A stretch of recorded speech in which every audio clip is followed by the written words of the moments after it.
Hello there, and welcome to another episode of COVID-19 Update here in Chatham-Kent, where we talk to different municipal officials, organizations, and individuals that are doing some amazing things as we get through this trying time. And I'm happy to welcome back our Mayor Darrin Cannif and our Chief Administrative Officer, Don Shropshire. Gentlemen, thanks for joining me again. Glad to be back. Thanks. So a lot has happened in the past couple of weeks since our last chat. Inside of COVID, we're now seeing the province opening up in phases, three 2 to 5 week stages, could be longer than that. What are we looking at for CK to open up as we follow our senior provincial guidelines?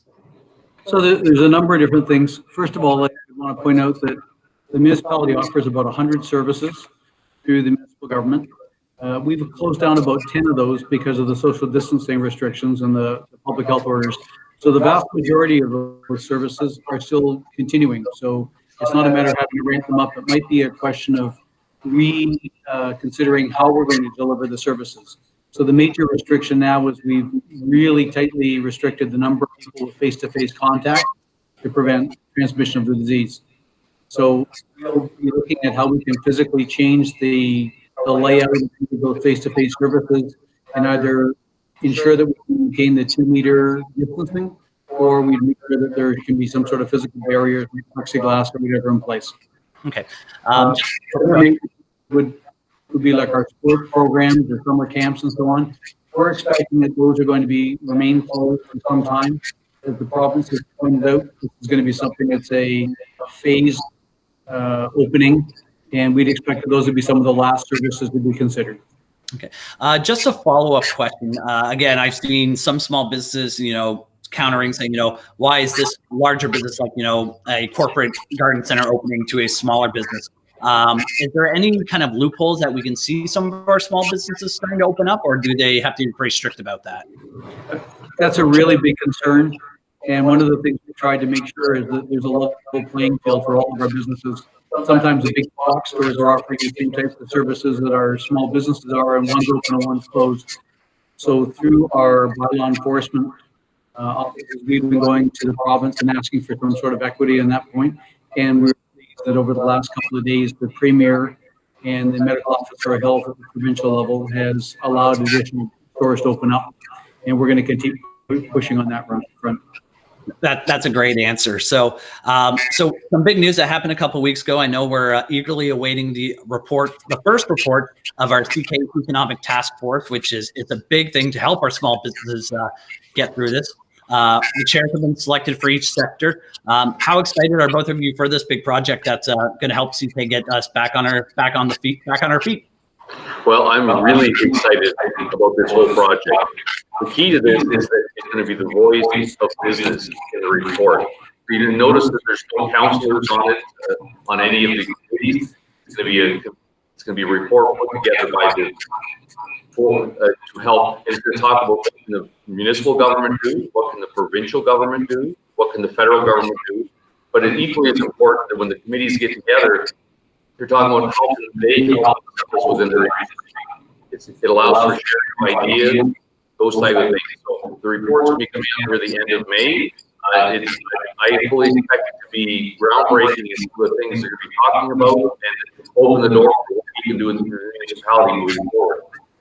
Yeah, I think the other piece for me is I'm anxious to hear from the businesses as to what they need in the way of support. A lot of work done by the federal, provincial, and I believe our local government to ensure that there's support throughout COVID.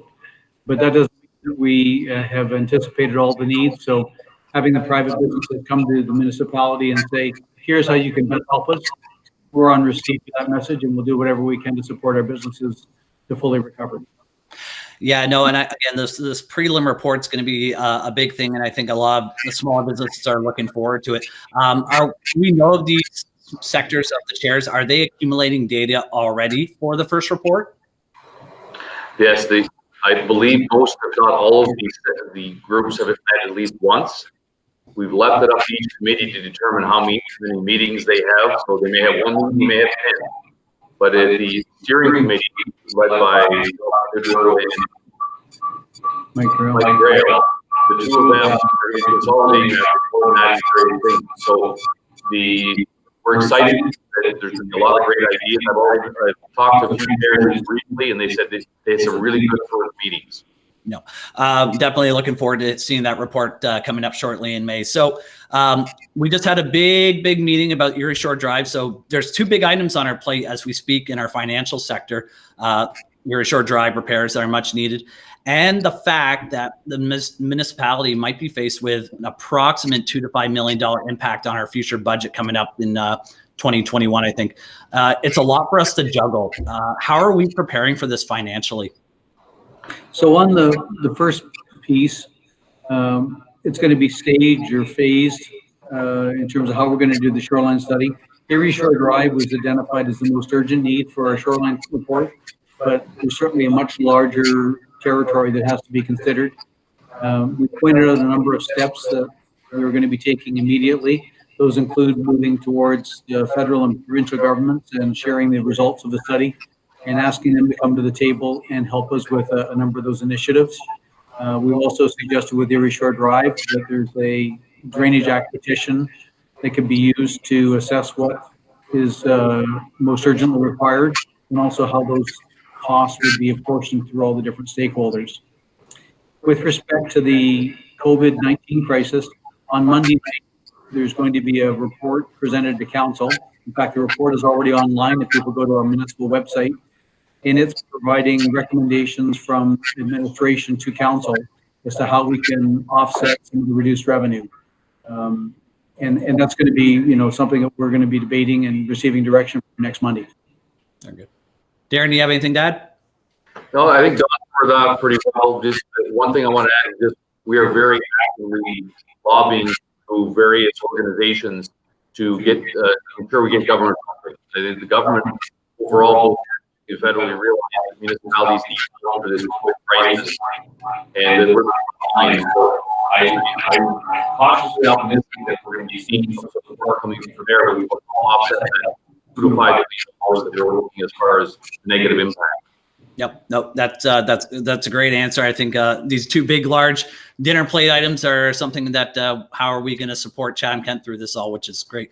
So let's talk about some good news stories. Unfortunately, with COVID closing down a couple of things, we did open up a emergency shelter, and I'm hearing some great things about it. How is that making you guys feel as part of the municipality? Well, it's great that we, the municipality, here will step up. The province again with that. So we're stepping up. The unfortunate part of the story is that we needed to go homeless because of it. The good part about it is that we were able to step up and meet that demand to help the less fortunate community get through this and keep them safe. So it is a really good news story on overall protecting the people that need it. Yep. A huge shout out to the team that put together the isolation shelter.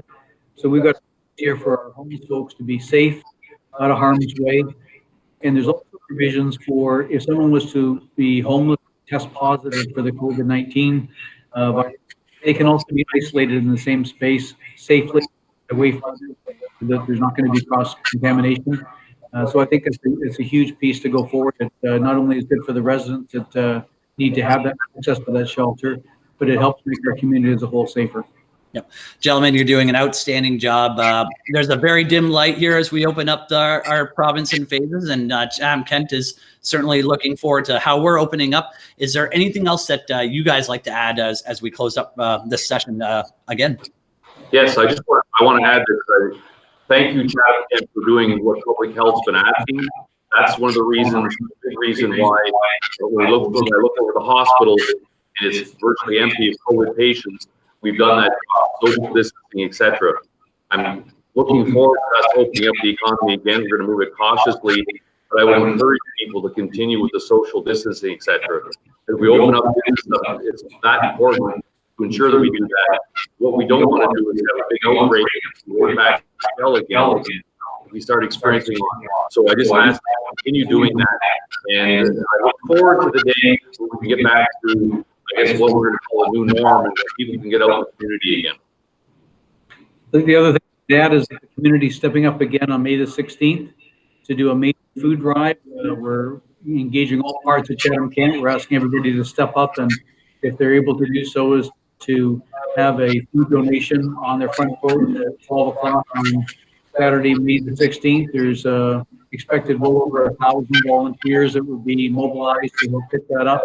And we'll be restocking our food banks and making sure that people that are vulnerable or need some additional support during this time get the support that they need. So really proud of the community.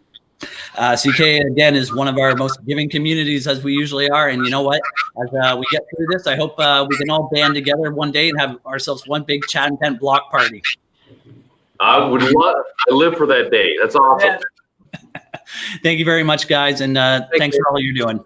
Thanks, Aaron. Thanks so much. Bye.